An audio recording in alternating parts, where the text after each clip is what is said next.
Meron na akong mga experience na na-take advantage talaga eh. Ah, ganon? So parang doon, kada love scene ko talaga, kinakabahan ako. Tsaka Paano ka na-take advantage without mentioning any names?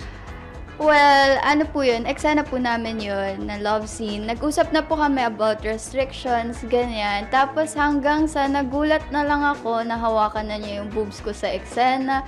Tapos yung pag inaano niya yung plaster ko, parang nararamdaman kong medyo Paano may inaano? Pag hila. nagpa-pump siya, parang dinidikit niya yung plaster niya sa ano mo? Yes, doon. Sa ganun. plaster mo, parang gano'n. Nararamdaman mo, hindi ka na umangal. Hindi na, kasi gusto ko nang matapos yung Matapos. eksena. Ayoko na siyang ulitin ulit. So, nakita mo na parang tinablan din siya doon sa ginagawa niya.